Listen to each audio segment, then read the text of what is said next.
Hello guys, welcome back to my YouTube channel, and thank you for the new subscriber. Such new subscriber always keeps me motivated to make such videos, so it's really good for me. I had just come back from my duty. Okay, so I don't want to waste much of your time. I hope you guys are all doing fine and doing your preparation very well. So without wasting much of your time, okay, in last video I talked about, I think, breaking bad news. So yes, so after breaking bad news, after breaking the news, you would be obviously talking about the management part. And most of the time in the breaking bad news, there are some things that some things you should know uh, about telling the patient like what needs to be done after giving them the news of their diagnosis, so suppose like cancer, or post-operative bleeding, or any grave illnesses. Okay, so today there are a lot of things to talk about. Maybe today I'll talk about up to end of life care, and I'll leave the next topic, this post-op breaking bad news, for the next video. So I hope today we'll cover the MDT, palliative care, end of life care, and short tip about the Macmillan nurses. Okay, so MDT. So this is just a continue kind of a video. So to understand this video, you should have already watched my previous video about breaking bad news. So after talking about the news, we are just talking about the management part. Okay, so multidisciplinary team. So this is very famous in the UK. I don't know, wherever you are doctors, wherever you are from, especially Asian countries, I don't know if for me, we had this multidisciplinary team, but we didn't used to use this term. We just used to, okay, so neuro consultation, ortho consultation, we just used to say it like this. But in outside, we have a multidisciplinary team, MDT, which is called as MDT. Okay, so what you're going to say to the patient is that, okay, after you break the news, so you have to say that obviously they will be devastated, or they will be in shock, or something like that. Okay, so after explaining everything, you can say, okay, so during this time, that you'll not be alone. Okay, I'll just say this sentence. Okay, so you have to say, okay, so regarding the multidisciplinary team. Okay, so you can say like, okay, I would like to tell you that you will not be alone in this situation, Mrs. Jones, or anything. Okay, the patient name, whoever you are talking to, will be there for you. We have a group of specialists who are dedicated 24 hours a day to helping people in the situations like this. We have what we call a multidisciplinary team. It consists of different specialties. Now you're explaining what the MDT means, right? So okay, suppose if the patient is like suffering from pain. Okay, yeah, you can say, okay, so we have the pain management team. If your husband develops like any pain, they will make sure that the pain is controlled. So they are the pain management team. We also have the oncologist, like a cancer specialist. So oncologists are a cancer specialist who will come and access him.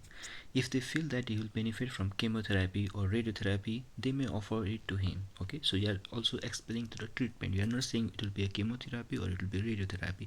You are saying there will be a specialist who will come and access him, and then they will decide. Okay, so at that moment, that patient might say, okay, in by listening to you, like the word of chemo and radio, they might ask, okay, so will you offer him chemo or radiotherapy, doctor? At that you have to say again, okay, so the oncologist will come and assess him. If they feel that it will benefit from the chemo or radiotherapy, they will offer it to him. Is that all right with you? We also have Macmillan nurses who can help socially, financially, and emotionally. Okay, so just a short thing about the Macmillan nurses.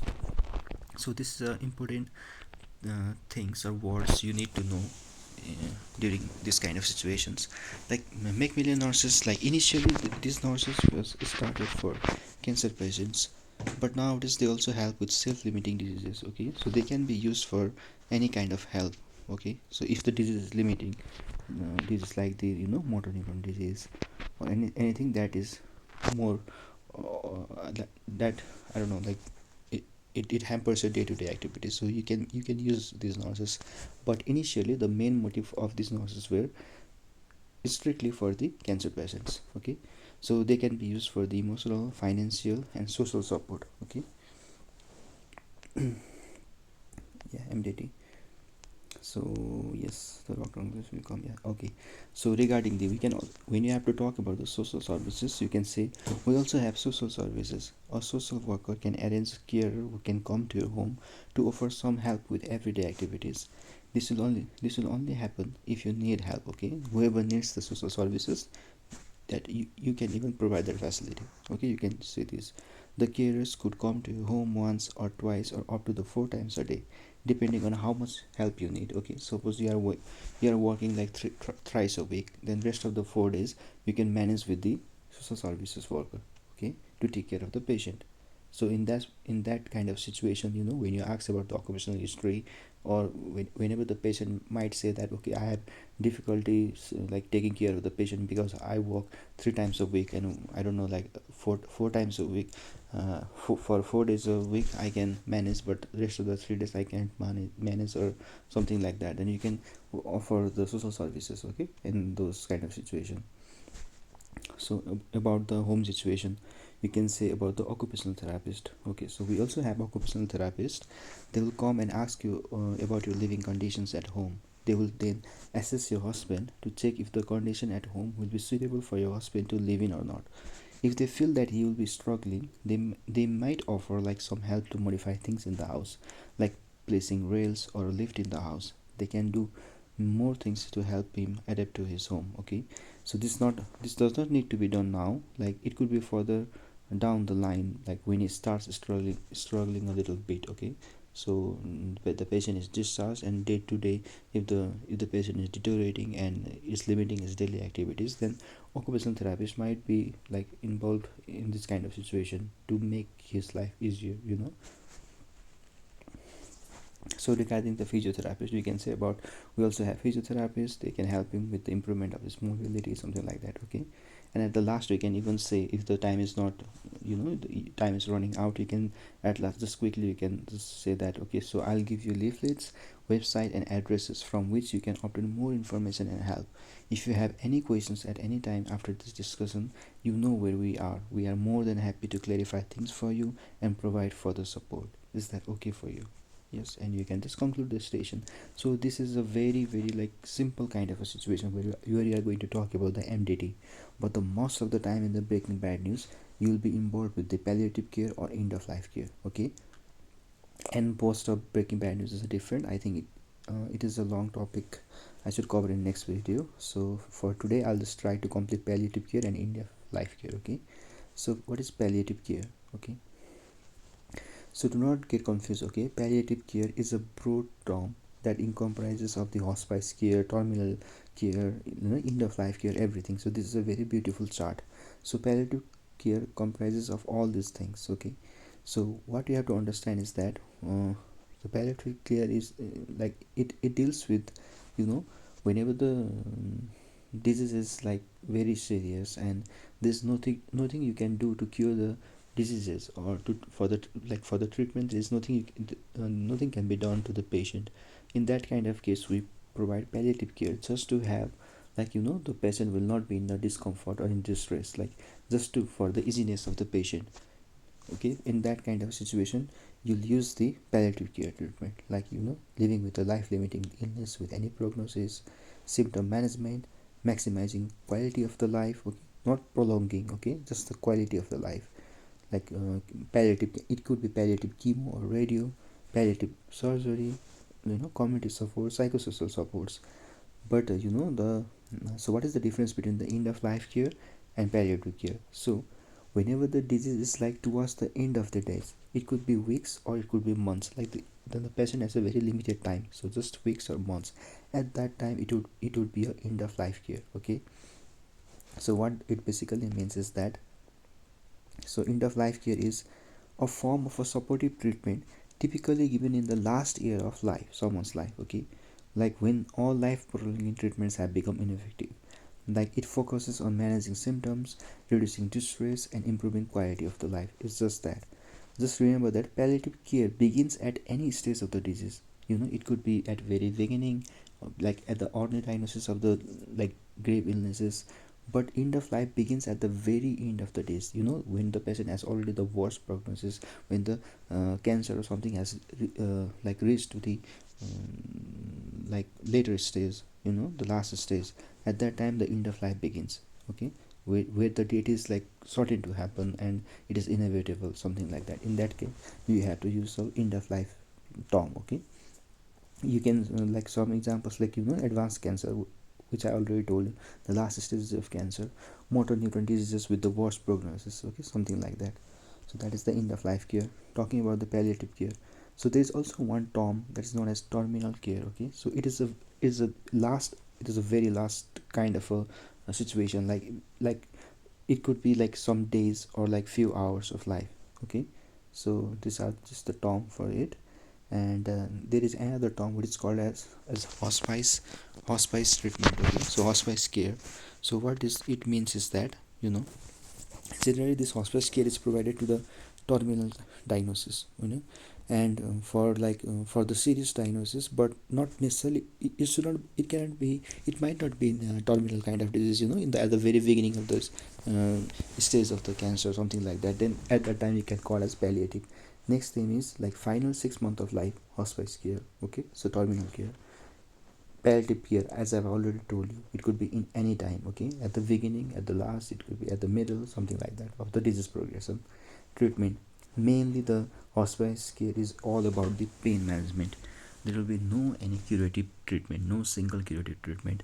And in the palliative care, there can be some kind of a curative treatment. Okay, suppose if the patient gets pneumonia during the his palliative care treatment, you are going to give him IV antibiotics and treat him. Okay, so something like that, where so you can hospice care anywhere you could call home. Like, it could be hospital, it could be like nursing home, it could be home, something like that. It goes for the both palliative and hospice care. So team would be more or less similar. Okay, everyone will be, it is basically MDT, multidisciplinary team. Okay, doctors, nurses, social workers, dietitians, social support, something like that. Okay. Okay, so yeah. Okay, so coming towards the main topic, bad news. Okay, so how you are going to talk about the palliative care. Okay, I'll just read the lines from whatever it is from my notes. Okay, so bad news, when you deliver the bad news, so you are delivering the bad news. I'm really sorry to tell you, but your mother's dementia has reached the terminal stages. This means she is not going to show any improvement, and unfortunately she is not going to recover from this. Do you know what the palliative care means? So suppose you are talking about the bad news, and of course you are going to give some time to digest this information, and after that patient might say, okay, so what are you going to do now, doctor? So okay, so yes, so we are going to offer her a palliative care. So do you know what the palliative care means? At that time patient might say, no, please, can you please explain what does that mean? Or even if he or she doesn't say anything, you have to say, okay, so palliative care is a form of a supportive treatment. And in this kind of treatment, the main aim is to take care of the symptoms and improve the quality of the life as long as the patient lives. So we'll make sure that they are not in pain or distress. We'll try to treat any symptoms that cause distress to improve the quality of life for as long as he lives. Okay, he or she lives. Okay, so patient sometimes might ask, okay, is this something like euthanasia? So I think you guys, all of you, know about the euthanasia. It is a mercy killing which is legalized in some part of the world, but not in the UK. Okay, there is no any mercy killing in the UK. Like there is no, like, the sometimes when patient is in the very dire situation, suffocating situation, or in a very distress, something like advanced stages of the cancer, in some part of the countries they will just like they will just give some medications, like to like end the life of a patient. Okay, so that they do not suffer more. So that is called as euthanasia. So patient might say, okay, so is this something like euthanasia? and you have to say no, it is not euthanasia. Euthanasia is when doctors or healthcare professionals deliberately give medications or use methods to cause death. In your father's or patient situation, we are not going to do that. The death will happen naturally. Okay, you have to just reply that answer. So our main focus would be keeping him comfortable and managing his symptoms. You have to state that, okay, we'll be stopping the ongoing treatment, including the feeding through the tube. Okay, sometimes you have to say that. Suppose patient is on the NG tube for long days. Okay, so when you decide there will be palliative care, now terminal care, then you have to say, okay, so we'll be stopping the ongoing treatment, including the feeding through the tube. So patient might be like, it might not make sense today, obviously it won't make sense to them. Okay, so they might say, okay, so why are you stopping the treatment? And at that time you are going to say, we are stopping because it's not going to cause any improvement. Your father or mother or anyone, okay, is not going to benefit from it, and continuing might cause unnecessary stress without any benefit. Our focus is on ensuring his comfort. You have to like make the patient understand why you are doing the things that you are doing. Okay, so patient obviously will ask, so what about her feeding? And at that time you can say, okay, so the nurses have tried giving her sips of water which she tolerated. We can continue with oral feeding, giving her whatever she can tolerate. This could be water, milk, juice, soup, or smoothies. We'll use a spoon or straw or give sips, whatever works best. Okay, and do not get confused about this kind of things, like from where these all the informations are coming. Okay, the nurse have tried sips of water, something like that. This, if you are going, if this question is raised by the patient, and if in the exam like you have to talk about these things, then obviously this information would be given outside the cubicle.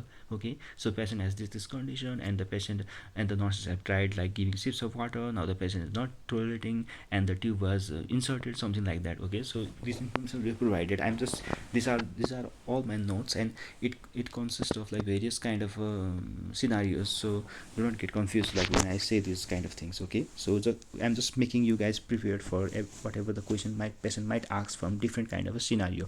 From the when you practice different cases, like then you'll come to understand, so okay, so why this answer is like being said, or why this question is being raised, something like that. Okay, so it depends on the cases. Okay, so yeah, so and sometimes the patient might say that, okay, so why don't you feed her through a tube? So it makes sense, like, okay, why to bother through going through all these processes like sips of water, spoon feeding, something like that. Okay, so that you have to make the patient understand, like you have to say, tube feeding wouldn't benefit your mother at this stage. It won't improve her condition or weight, and it could cause distress, especially for someone with dementia. Okay, so this is about the dementia. Okay, so okay, so I think there is a separate topic about the dementia which I'll be covering. I think I have, okay, so I have this dementia topic, but yeah, I'll, okay, so I have to make another video about dementia. So yes, dementia is a very important topic, and I'll make another video after talking about the post of BB and breaking bad news.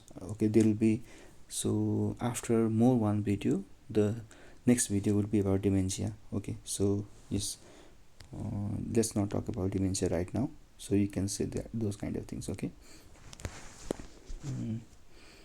Okay, so okay, so I think this is also related to the dementia care. Okay, so how can you help him look after my mother, something like that. Okay, so you can this can even be in any kind of patient, not just dementia. Okay, so whenever there is a like self-limiting diseases, or like like the diseases where the patient cannot do her daily activities, where they depend upon the carer. So the carer might like have this question, like, how can you help me look after my mother at home? If you are saying you are not going to do anything and you are discharging us, then what else? How can you support me at home? So you can say that, okay, we can offer various types of support, like care at the home. We can arrange for social services, palliative care specialists, nurses, physiotherapists, and occupational therapists to visit and support you. Okay, will that be fine with you? Something like that. Okay, if care at home becomes too difficult, we can refer your mother to a nursing home. Okay, so just send, we can just write a letter to the nursing home and they will take care of your patient care. Okay, in our final days, care in a hospice is also an option. So hospice care, I have already talked about the hospice care. You know what is the hospice care? At the very end of the days, like terminal illness, the hospice care. Okay, so yes, yeah, okay. So these are some more questions that you need to be prepared for this. Okay, so so doctor, does this mean that there's nothing you can do for him? So obviously you have to answer this kind of situation. Okay, and believe me, patient will ask such kind of question, and you can say like, no, we'll give your husband some supportive treatment, we'll take some measures to make sure that your husband is as comfortable as he can be. So basically you're explaining what the palliative care means. Okay, so it's not that you are giving up on them, like on their patient, like you are trying to make them as comfortable as they can be. Okay, so at that time they can say, so what are you going to do for him? So we are going to keep your husband in the hospital, we'll provide him nutritional vitamins, supplements, by passing a flexible tube into his gut and gullet through his nose. Okay, so you can say this kind of things. We may need to give him IV fluids and medication. We'll take all the necessary measures to prevent infections, and will provide mouth care, maintaining good hygiene to avoid any dryness or infections. We'll move him regularly so that he doesn't develop bed sores. You know, like the patient who are like bed prone patients, like, you know, bedridden patient, you have to like move him, like move them, like turn to the one side for a few minutes, turn to the other side, so that they do not develop the bed sores. Okay, we'll gently exercise the joints to stop them from becoming stiff. This will also help prevent the formation of the blood clots in the legs.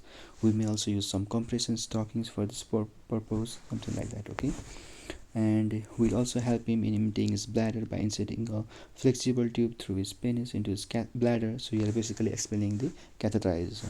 Okay, and we'll give him and why we are not simply using okay, we'll catheterize him, because you have to explain you are explaining to the patient, you have to explain in a layman term. Okay, so we'll give him some medications to reduce the secretion in his mouth, anti-secretory medications to prevent any breathing problems. So basically you're explaining aspiration. So you have to think, like, you know, you have to like be careful about these kind of things. Like it will be very easy for us to just use the medical term, like we are providing some medications so that the patient might not go into the aspiration syndrome, something like that. Okay, but you have to use this word to reduce the secretion in his mouth, which is anti-secretory medications to prevent what? Aspiration. So what is aspiration? Any breathing problems. Okay, we may also give him some artificial tears to lubricate his eyes. Okay, because if they lose the function of, you know, blinking, something like that, then you have to provide the artificial tear to lubricate the eyes, because the eyes will be open and gets dry more often. Okay, so intracerebral bleed scenario, I think let's not talk about this, because yeah, because I think it will be covered in the post-op Breaking Bad news scenario. But I'll just okay, just a better scenario. I'll just say it. Okay, so there will be, I think this is a different scenario where there will be directly no any operation, but there will be a case where there will be intracerebral bleed. The scenario, it will be given outside the cubicle, and after doing everything, the grapes and Breaking Bad news, everything, they might say, okay, so you have the bleed, then why don't do you do the operation and take all the blood out, something like that. The patient might ask, why don't you do surgery? And you have to say, okay, so the bleeding is very severe, so this is a Breaking Bad news intracerebral bleed, so means that you can't do anything further, you're just going to like go into the palliative or the terminal care or the end of life care. Okay, so it will be given to you outside the cubicle. So it is this kind of scenarios. So intracerebral bleed scenario, I think patient will ask, why don't you do the surgery, doctor? Then you have to say, the bleeding is severe and the surgery would not be helpful. You would not benefit from surgical intervention. Any invasive treatment could cause more distress than the benefit. Okay, so just the risks outweigh, like benefit versus risks. Okay, so why don't you treat him in the ICU? Okay, so if you cannot do the operation, just keep him in the ICU and monitor more regularly. So at that time you have to say, okay, any treatment such as intubation or ventilation would not be beneficial and could cause more distress. Okay, so more or less the answer would be similar in such kind of scenario. Okay, the main goal is that, okay, so whatever we are going to do would not benefit him further. That will obviously cause more distress, like, than treating him better. So you have to, the gist is the same thing.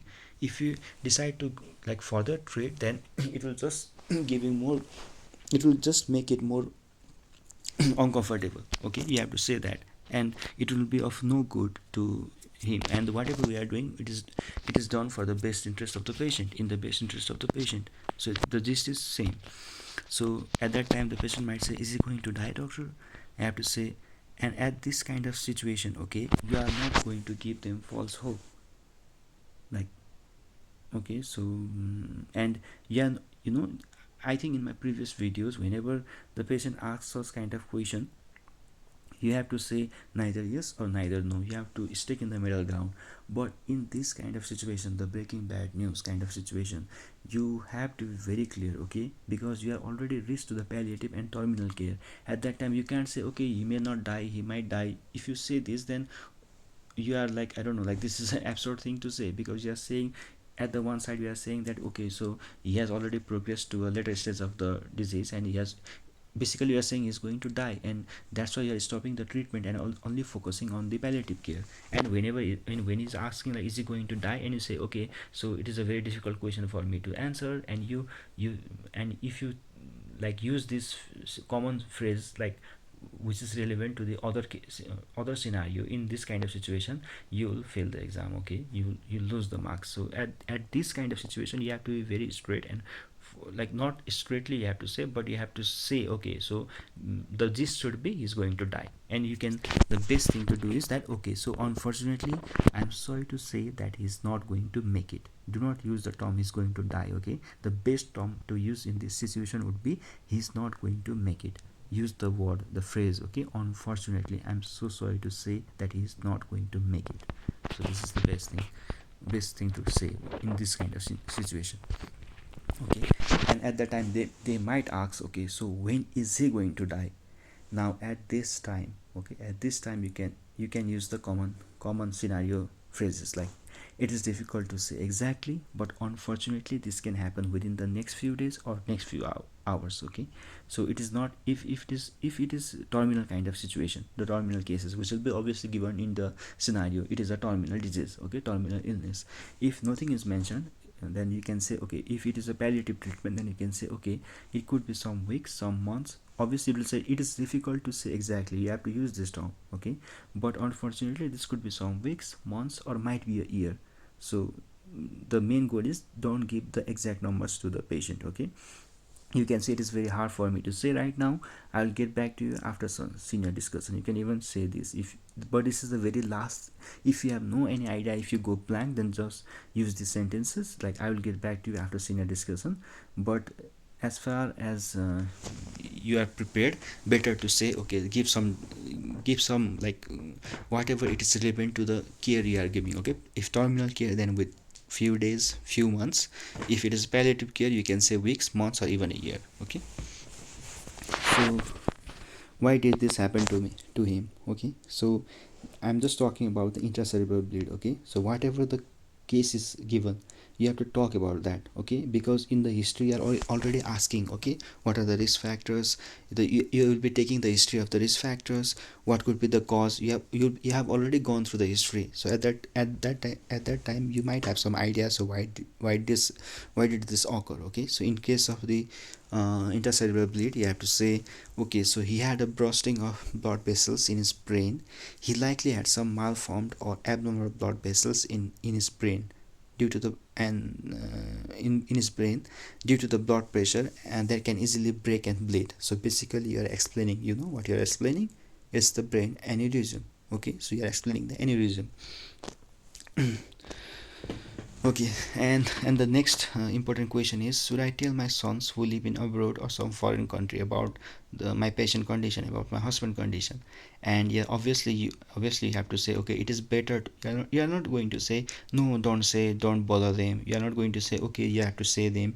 You have to say exactly, like, this kind of sentences. Okay, it is better to inform other important family members about his situation because they want to be with the patient in his last days of life, something like that. Okay, so in his final moment, so obviously the patient would like to meet their parents, so you have to say it is better to inform other important family members about his situation. Okay, and sometimes patient will ask, can I take him home, doctor?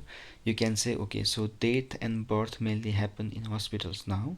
It is better for him to be in a hospital where professionals can provide palliative care and monitor him closely. Okay, so if it is a very terminal kind of illness, then you have to say these things. Okay, and at the last you can say, however, we should consider if, like, whatever the patient desires. Okay, so if Mr. Smith or Mrs. Smith had any wishes about spending his last days at home or elsewhere, then of course you can take him at home.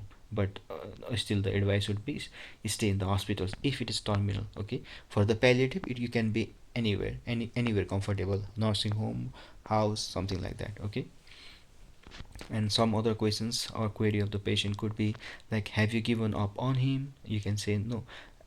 I think I have told this in the beginning, right? So of course, like, I'm sorry if I have given that impression. Whenever you say, okay, so we are not going to continue with the treatment, the patient might ask, so have you given up on him, doctor? Then you can say, okay, I'm sorry if I have given that impression. We don't give up on our patients. We try to offer whatever suitable treatment we can according to the situation. In your father's or the patient case, we are offering palliative care to ensure his comfort. Okay, so you can say this kind of things when patient asks you such questions.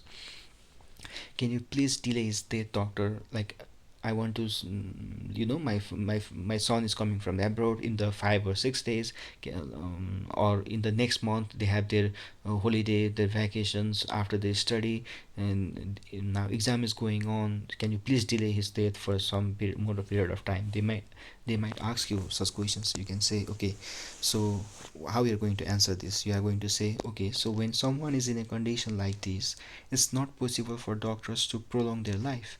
This has to happen naturally. Okay, our focus in the palliative care is not to prolong life, as that might cause unnecessary stress without any benefit. Instead, we focus on ensuring comfort and quality of the life for the time that they have left. Okay, so you are not going, neither you are slowing down the death process, neither you are like fastening the death process. You are just making them comfortable. So whatever will happen, it will happen naturally. Can you please talk to your seniors? Will they change their mind? Obviously, this kind of questions in my one of the mock exam, not in the GMC, but in my one of the mock, I got these questions. So luckily, I was prepared for it and I could answer it. Okay. Can you please talk to your seniors? Will they change it? Will they change their mind about like whatever the query they had? Okay. Then at that time you have to say, okay, I understand you are looking for other options. I can speak to my seniors and ask them to explain this to you. However, I want to be clear that it is unlikely to change the plan. You have to say, okay, these things like already, like, just give them the idea what could be happen, but obviously agree to them. If they want to talk to the senior, of course, yes, they have the right to talk to the senior. So you have to say, I want to be clear that it's unlikely that to change the plan. This decision was made based on your father's best interest after the team looked into all the options for treating him. But I'm happy to arrange for you to speak with them if you would like. Okay, so this covers everything. You already said that yes, I agree. If you want, you can talk to the seniors, and you also said that okay, so decision has not been made alone. Okay, it has already been discussed with the multidisciplinary team, and they have come to the common decision, and that's the reason that it is unlikely to change. Okay, you have to say these things, but at last, of course, you can talk to the senior if you want. Are you going to give him antibiotics, doctor? Okay, so this you can say that okay, so at the moment he doesn't need antibiotics. Sometimes in palliative care, antibiotics might be given if the specialist decide it's necessary, like for example if they want to prevent the patient from developing sepsis. But in your father's condition or in the patient condition situation, we don't have any plans to give antibiotics right now, something like that we have to answer. Okay, so this was about the end of life care. Video is already 30 minutes. I don't know what should I do. End of life care is also a little bit long, but I try to just go through it quickly. Okay, because we have to talk in the next video post of breaking bad news and also dementia. So I'll just cover the end of life care. Okay, as I've already talked what is end of life care, I'm not going to repeat it, okay, because it's already 34 minutes. And yeah, so end of life care is, again, I have told you, okay, so it is basically a palliative care but towards the more advanced form of disease, okay, when we have the less time, less few days remaining to, like, to the death, okay. So yeah, so end of life care has few points, like it is minimally invasive kind of treatment that focuses on the symptom management, especially the pain, okay. It aims to improve the quality of the life and reduce suffering. It typically involves like subcutaneous medications rather than the oral or the IV medications, the subcut medication. When we talk about the prescription, you'll know more about like what are these medications, okay. We'll cover that in the, I don't know, like upcoming videos. The prescription, it is a different topic, so at that time you'll be more familiar what are the subcutaneous medications that could be used in the palliative care or terminal care. And it does not include life prolonging treatments, it is very clear, okay. So end of life care, so even the palliative care, the approach is same. You'll talk about the grapes, okay, ask about how they are doing, what are their thoughts on ongoing treatment, and why they refuse the treatment. And Okay, so what this end of life care is basically mean is that like whenever you, there are two kind of situations, like you are talking to the patient and you are talking to the patient party itself, okay. When I'm talking to the patient party, it's basically the same thing whatever I explained about the palliative care, okay. You're just going to like differentiate the, you interchange the term with the palliative care as terminal care, and that's all, everything will be more or less similar. So what I'm saying, what I've written in this note is that you are talking to the patient, okay. So you are talking to the patient and they know about this kind of talking to the patient or the patient party, and they already know about their illnesses, and they have decided that they want to go for the terminal care and they don't want any treatments to be offered.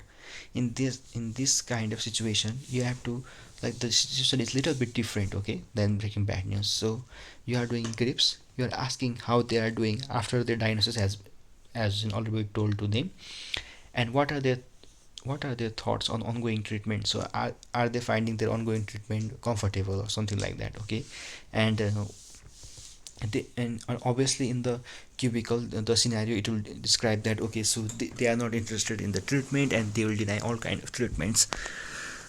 So at that time you have to ask, okay, so why they refuse the treatment, and whatever is their response, you offer solutions to them before agreeing to, like, not continuing with the treatment. You have to offer solutions to them, like, sometimes they'll say, okay, they will say, I don't need any antibiotics, because, like, I have to get it through different repeated IV medications, changing of cannula every 3 or 4 days, and like we are not finding it suitable. And you can, at that time you can say, okay, so of course, like after 2 days of IV medication, you can go home on oral meds, so you can continue with the antibiotics. It doesn't necessarily have to be a IV, okay. After 2 days it can be changed to the, it could be switched to the oral meds, okay. And sometimes they'll deny the catheter and they want to go home, and at that time you can say, yes, you can go with catheter in situ. It is not necessary for you to stay in the hospital just for the catheter in situ, okay. You can go home with the catheter in situ, and you just need to follow up if the fever or cloudy urine bag, the urine bag, if the collection bag shows some cloudy urine, then you have to just follow up. You can go home with the catheter as it is. And sometimes they doesn't want the admission now, and that time you can say, yes, you can go home on the meds and need to see the GP. It can be managed at the GP clinic also, okay. So if the GP finds that you need to be admitted, he will refer you to, but for now you can go. Like, you don't have to, like, admit him right away. So you can say this kind of things. So sometimes they'll say, okay, they are tired of the chemo due to the constant neutropenic sepsis, okay. Whenever you go through the chemotherapy, there's a common illness that is neutropenic sepsis. So if they develop for multiple times, then they might not be interested in chemo. So at that time you can say, okay, such neutropenic sepsis can always be managed with medication, and good news is that your tumor is shrinking with the chemo. So chemo is working, so we know that chemo is working. So what do you think about continuing with the chemo? because your main concern was neutropenic sepsis. So that can be managed with the medication, like the antibiotics. So, and moreover, whatever chemo we are giving, it is working, the tumor size is like shrinking. You can save these kind of things, okay? And again, I have to remind you, okay, I'm not saying these things out of like nowhere, okay? This will be given in the scenario, okay? The patient is on the chemotherapy and the tumor size is decreasing. Now the patient is declining chemo, okay? So you have to find is like why is declining. So this is different kind of scenario, okay? The griefs and what are their thoughts on ongoing treatment, so why they refuse the treatment. And these are there some kind of cases where like sometimes they don't want admission, sometimes they had problem with the catheter, sometimes they had problem with the antibiotics. And in this case it was no chemo because the patient has been going through the neutropenic sepsis, something like that. Okay, so you can even say we have some more options for you in terms of chemo. Like maybe you don't need to get admitted, they can complete it within a day. There are some chemo day appointments, like you know, just for the chemo. Like they can visit the clinic and get the chemo, like wait for a few hours and can go home. You can go home on the same day. And for the sepsis, there are some options. Like one of them is that they may be maybe we can give a preventive antibiotic to prevent sepsis prophylactically with the chemo, okay? So prophylactic antibiotics. Or sometimes we can ask district nurses to help you with the antibiotic treatment at the home only. You don't need to even come to the hospital for that. We can try some other options. What do you think about it? Like you have to ask the patient, okay, would you consider this treatment? The patient might say, okay, I'll consider it. Patient might say, okay, I'm not considered it, something like that. Okay, then you can say, okay, I'll speak to my seniors and we'll see what we can do for you, okay? If despite your all these attempts, if the patient persistently says, no, I don't want any kind of treatment, I just want to go home and I want to die in peace, something like that, okay? At that time, do not forget to assess the not access sorry, it is assess. Do not forget to assess the depression.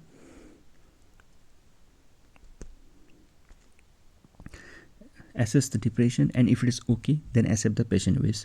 Most of the time it will be okay, but whenever a patient says, no, I'm tired of this kind of thing and I want to just go home and die into peace, you have to ask, due to the ongoing treatment and the long treatment, the chemo, everything, the patient might be depressed, and you have to assess that. Okay, so what I can say is that, okay, so you have to like how okay, it is hard to imagine what you are going through. So you are saying that you don't need any treatment. I'm sorry to hear that you feel this way. So you have to say, okay, so how long have you been thinking about this? Like, do you feel low or something like that? Okay, and how is your mood these days? On the scale of 1 to 10, can you tell me how high or how low is your mood, something like that? Okay, so do you have any other stresses at all like financial stress, any other worries? So what is the most important thing for you at this moment? You have to like ask this kind of scenario just to make sure that he's not making this decision due to the depression. Okay.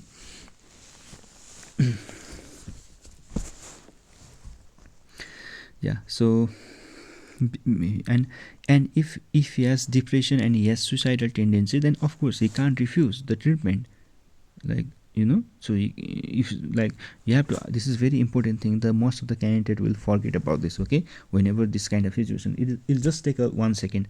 Most of the time patient will be normal. Okay, they are not taking this decision because they are suicidal, but you have to show that these kind of things, because if they are suicidal, they can't refuse the treatment. Okay, so this about, okay, social history. So where do you live with your family? Because this is all about like we will be taking on the ongoing care if the all treatment are stopped. Okay, have you discussed about the stopping at the medication with your daughter or whoever the carer is? Patient will say, yes, I have discussed. They will try to stop me, something like that. Okay, after this, whatever after your best attempt, just accept the decision. Okay, as you can say, this is a beautiful statement. Okay, you can say after your everything you have attempted, you can say, okay, as doctors we cannot force you to take medications, because as long as you understand everything about your medical condition and treatment, okay, so we can't force you. As long as you understand everything what is going on with you, we can't force you to stay in the hospital as well. You have the right to refuse treatment as long as you understand the consequences. In order to do that, you need to sign some papers so that you are refusing the treatment against the medical advice. advice. Okay, you have to just sign the paper, just like you are a safe doctor. Okay, you have to take this consent. It's kind of a consent, like you're signing, like you, you know, it is called as like the patient has refused the treatment against medical advice. Whatever the things you have not documented, it has not happened, so you have to document this kind of things. Despite your best attempt, patient has themselves decided not to get any kind of treatment. Okay, patient will say, oh, obviously, okay, sure, no problem. So whenever some patient refuses treatment, you can apply this approach. Okay, whatever I just talked about, this like the grips kind of thing, where it was, I don't know where it was. Okay, so just the grips, and why we're doing ongoing treatment, why they refuse the treatment, and offer solution to them.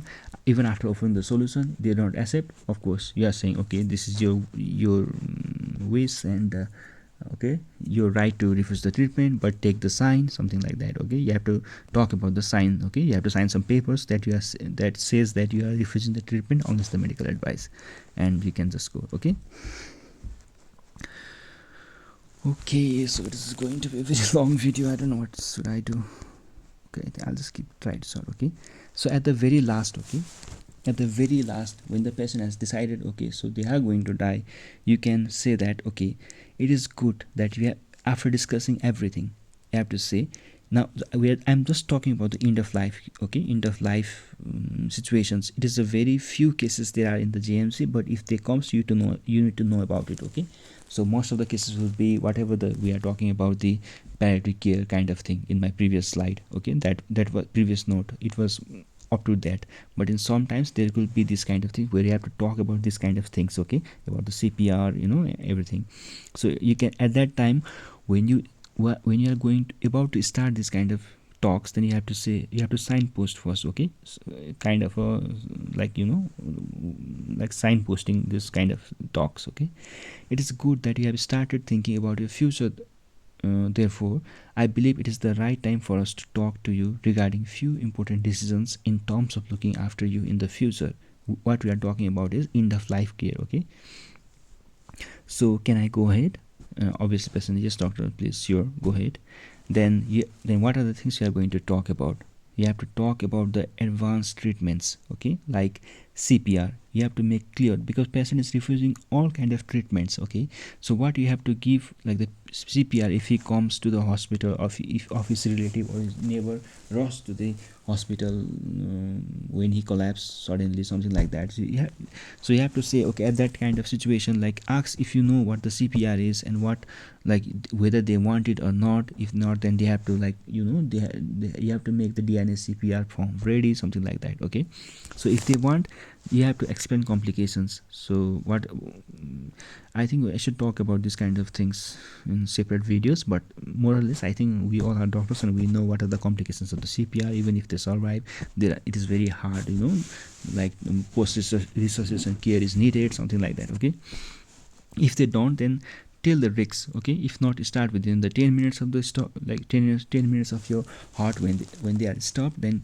of course, like you may die. Okay, something like that, you may not make it. You have to say what the importance of the CPR and their risks and benefit, and like yeah, you have to just explain it. And future admissions, if any illness, now they have denied the treatment. Okay, and they want to go home and die in peace. But what happens when they go home and they get something other problem, like shortness of breath, maybe pneumonia, something like that? And at that time, if they are rushed to the hospital, would they want that to be treated or not? Okay, so that should also be discussed right now. Okay, in the end of life, in this kind of situation where the patient doesn't want any kind of treatment due to some terminal illness. So you have to talk. So what about the future admissions? If they deny, of course you have to respect the decision. What about the ventilation support? If your lungs, if you stop breathing, then like, do you want us to put the tubes or something like that? Patient will say, I don't know, whatever their wishes, you have to respect that. Okay, and at the very last, you have to ask about three things. Next of kin. Next of kin can be anyone. Okay, next of kin can be anyone. You can ask next of kin. And lasting power of attorney could be, they are the such person who have the right to make the decision on the patient behalf. whenever they are unable to make the decision. So last time power of attorney, you have to ask about these things, and this is very hard to ask, but you have to ask about the funeral preparation, like, thank you for discussing with us, we are going to complete your paperwork and provide copies for the GP and put you in your notes. Anything else you would like to discuss? Patient will say, no doctor, thank you, and the session will be finished. What I mean by the funeral preparations are is that, okay, so if the patient want to be buried, any, mm, or they want to be cremated, something like that, they might have some funeral preparations. So yeah, you can ask about these things. So yeah, this video got quite long, but I hope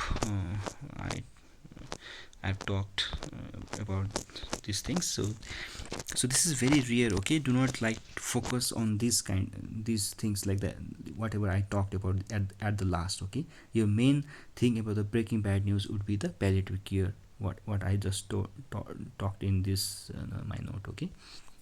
So this is a some, I think I want, even when I practice these cases, I think I only saw one or two cases about such things, like, where we have to talk about the very, the patient talk about the end of the not the it is also not the end of life care. It is like when the patient receives the news of, like, they already know about the diagnosis and they don't want to be treated at all.